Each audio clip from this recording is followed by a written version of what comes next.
जय गौ माता वंदे मातरम। ज्योतिर्मय रोहिणी सेवा संस्थान में आपका हार्दिक स्वागत है।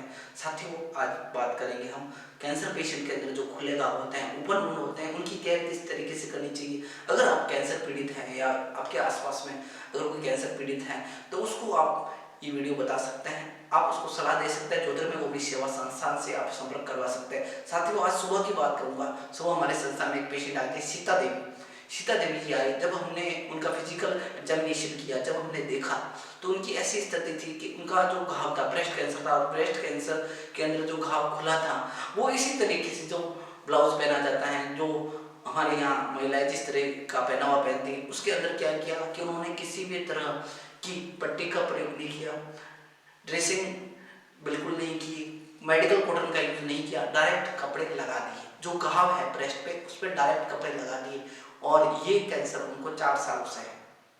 एक गांव की महिला है, उनको 4 सालों से कैंसर है और उन्होंने कभी किसी को नहीं बताया। स्थिति ये हुई कि उसके अंदर कीड़े पड़ गए। साथियों, सोचिए कि इस तरह की गंभीर स्थिति हो जाती है।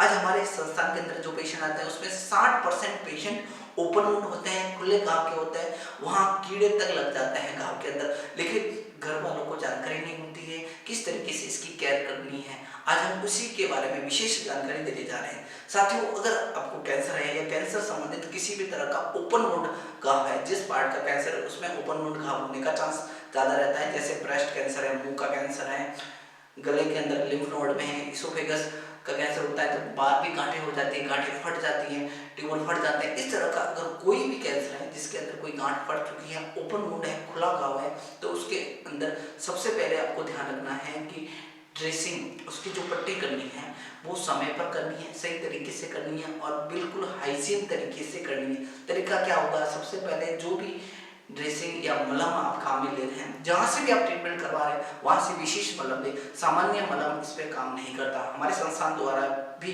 एक विशेष तरह का मलम दिया जाता है जो इस तरह के कैंसर के घाव को हील करने की क्षमता रखता है।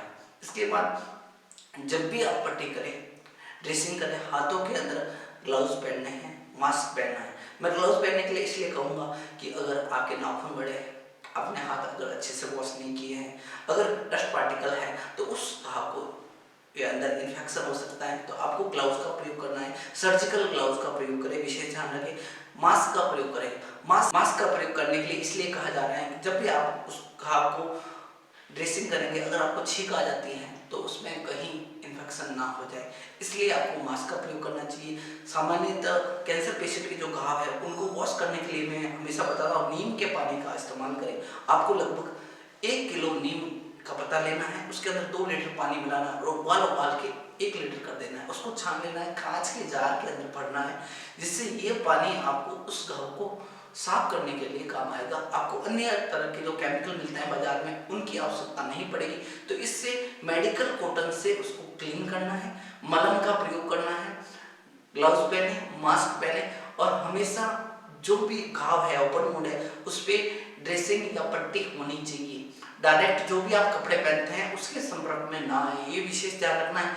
विशेष जो दूसरा ध्यान रखना है, मक्खियाँ, अगर आपके आसपास में मक्खियाँ है, साफ सफाई की कमी है, अगर घाव पे किसी भी कारण से मक्खी बैठ जाती हैं तो उसके अंदर कीड़े होंगे ही होंगे या कीड़े बढ़ने का चांस बढ़ जाता है। अब कितना भी साफ सफाई रख लें लेकिन मक्खियाँ तो होती हैं। तो विशेष ध्यान रखें कि किसी भी समय कैंसर पेशेंट का जो ओपन वुंड घाव है खुला नहीं रहना चाहिए। अगर मक्खी बैठ गई तो उसमें कीड़े बढ़ने के चांस ज़्यादा हो जाएंगे। अगर कैंसर पेशेंट का गंभीर घाव है, ठीक नहीं हो रहा है, आपके आसपास में कोई कैंसर पेशेंट है, अधिक जानकारी के लिए नीचे दिए गए नंबर पे आप कॉल कर सकते हैं, संस्थान से संपर्क कर सकते हैं। इस वीडियो को ज़्यादा से ज़्यादा शेयर करें। जय गौ माता, वंदे मातरम।